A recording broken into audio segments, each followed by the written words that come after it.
疯了！此刻有将近1500万学科老师正在面临失业当中，面临大量的裁员。大部分机构还算可以啊，他们可以转型做素质教育，但是这样对机构来说看似是一个退路，但是对于老师而言是很痛苦的。很多教了5、6、7、8年语文、数学、英语的老师，正面临着找不到工作、找不到活这样一种窘境。在培训机构中，毫无疑问，老师是最惨的。这个行业当中，销售跟市场是可以随意转型的，因为他们是兼容型人才，只要换到其他行业，像房地产、零售行业，他们可以快速的找到工作。但是对于学科老师来说是很困难的，他们通常只会去表达，只会去讲知识。现在看是找不到工作的，生活面临危机，可以预知，明年的考编将会是另一个战场。民企裁员潮已经是一茬接一茬，没想到央企大哥大也跟上了这个裁员节拍。近日，央企华润也爆出裁员消息，而且裁员率高达50%。借国地产蓝潮，果然连央企都不能幸免。这几年民企水深火热，越来越多的人向往体制内，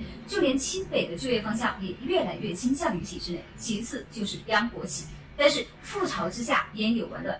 前段时间，深圳体制内教师降薪的消息甚嚣尘上。这2天，央企华润旗下的地产公司华润置地做了区域组织架构的调整，合并了部分城市公司，这也导致诸如华东、华南等区域最高裁员规模或将达到50%。据说华润城市公司已经内卷到了极致，疯狂加班，跪给领导端茶倒水，请客送礼，无所不用其极，就只为成为这波裁员潮中留下来的那个人。毕竟这是央企的铁饭碗，谁也不愿意倒在这波裁员潮中。还有消息称，华润置地裁员一般是劝退，想让员工主动离职，并且不给补偿。作为一家不差钱的央企，这实在是树立了坏的典型。难怪恒大也是这个鬼样子。看到了吗？哪有永远的铁饭碗？只有练就一点真本事，才能随时随地找到自己的铁饭碗。现在上海的就业形势还是比较差的，我以前月薪4万多，找了1个多月都没找到工作。现在大企业基本上都在裁员，外资也跑到东南亚去了，中小企业基本上都以求稳为主，没听说过有多少招人的。小微企业的老板发现，这2年出来创业，挣的其实还不如上班的，基本上也都在找工作。然后大家有没有发现，上海到处都是人，开车也堵，地铁也堵，房子也非常的好租。不要以为这是经济繁荣，这是假象，其实是群聚效应。老家不太好找工作了，都跑到1线城市来了。现在是北京凌晨3点，睡不着觉，起来和大家唠一唠。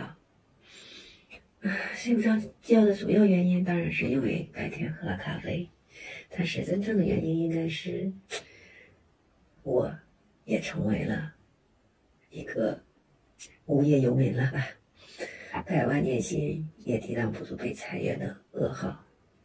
自从周一被通知，立刻马上拉着队，虽然很开心吧，能拿到大礼包，但更多的是对未来的不确定。所以呢，最近几天也很忙，出去见各种人，谈各种事儿，希望能够在被裁员之后看一看能做点什么。毕竟现在也42岁了，不年轻了。怀孕遇上公司效益不好裁员，公司强行让我在家休息。今天是第1天，送完孩子上学，看着大家上班的上班，上学的上学，现在呢心里感觉五味杂陈，心里充满了迷茫和焦虑。迷茫的是呢，上班上的这些年，忙忙碌碌也没有怎么休息，感觉突然停下来，不知道要干什么了。焦虑的是呢，一休息下来就是1年，1年之后我还能跟上社会吗？